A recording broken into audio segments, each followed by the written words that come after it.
Hello guys, तो आज मैं लेने वाली हूँ आपके डाउट्स।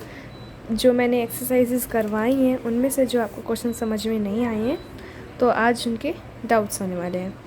तो सबसे पहला मेरा डाउट यहाँ पे आया था, जो एक्सरसाइज 1.3 का क्वेश्चन नंबर 9 था और पार्ट मुझे याद नहीं है। तो क्वेश्चन था कि √225 रैशनल है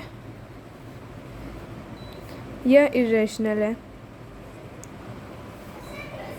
तो सबसे पहले देखो क्या होगा, इसमें रैशनल नंबर वो होते हैं जिन्हें हम P/Q की फॉर्म में लिख सकते हैं। ये कंसेप्ट को समझना ज़रूरी है ताकि आप और भी क्वेश्चंस को कर पाएँ, not only this part, right. और इरेशनल नंबर कौन से होते हैं जिन्हें हम P/Q की फॉर्म में नहीं लिख सकते, ठीक है। अब √225 है, √225 का अंडर रूट करेंगे तो इसका आंसर क्या आएगा, 15 आएगा। अगर मैं लिखती हूँ √4, ये होगा यस, क्योंकि 2 का स्क्वायर होता है। √4 का अंडर रूट क्या होगा, 2 होगा। और 2 को हम क्या लिख सकते हैं, 2/1। और 15 को हम क्या लिख सकते हैं, 15/1। तो इसे हम P/Q की फॉर्म में लिख सकते हैं। तो ये क्या होगा, रैशनल होगा। तो इसलिए इसका आंसर होगा रैशनल।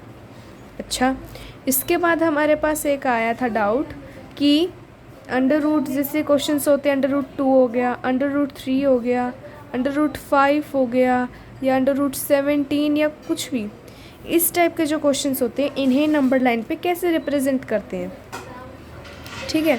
तो सबसे पहले हम देखते हैं, हमेशा ये याद रखिए कि बेस आप 1 का स्क्वायर लें, 1 का स्क्वायर नहीं, या फिर हम कैसे कहते हैं 1 लें।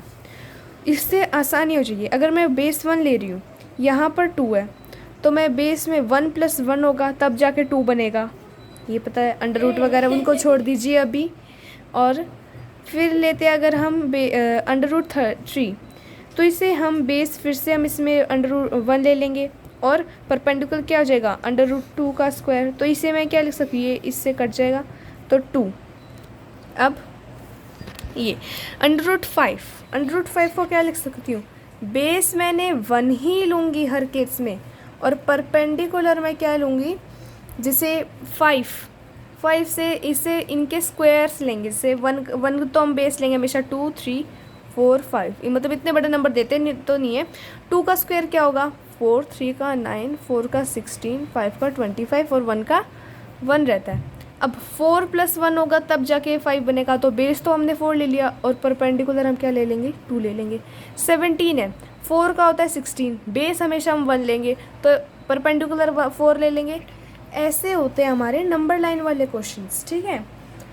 तो ये जो क्वेश्चंस होते हैं, इन क्वेश्चन में यही ध्यान रखना होता है। मैं पूरा रिप्रेजेंट नहीं कर रही हूँ क्योंकि वो तो आपको नंबर लाइन पे करना मैंने सिखा दिया है, बस ये जिनमें डाउट रहता है बच्चों को मैंने ये बताया है।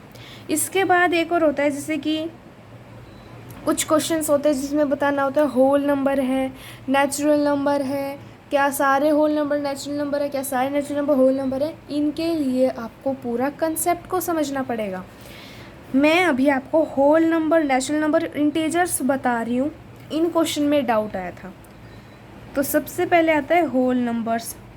देखो होल नंबर क्या होता है, जो 0 से शुरू होते हैं और चलते रहते हैं, यानी कि मतलब अनकाउंटलेस, इनफाइनाइट, राइट।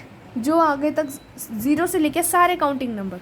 फिर नेचुरल नंबर, ये आपको याद रखना पड़ेगा, जो 1 से शुरू होते हैं।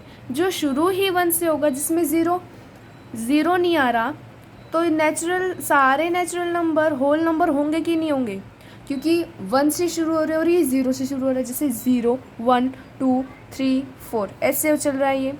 ये हो रहा है 1, 2, 3, 4, तो सारे 1, 2, 3, 4 इसमें भी आ रहा है, लेकिन इसमें एक 0। इसके बाद जो भी चलते जाएंगे इसमें भी आएंगे।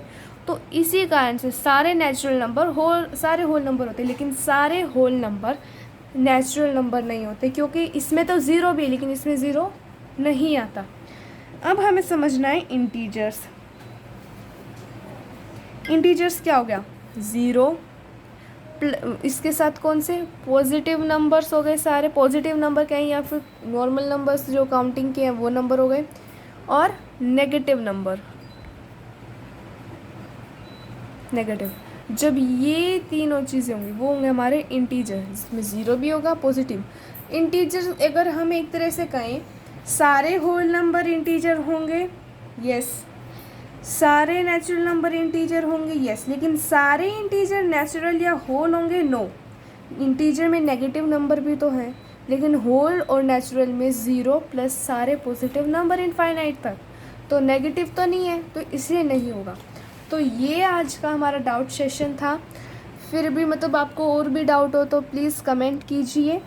मैं आपके डाउट आप किसी भी टाइम कीजिए, मैं लेके उस पर एक वीडियो बनाऊँगी। Thank you guys.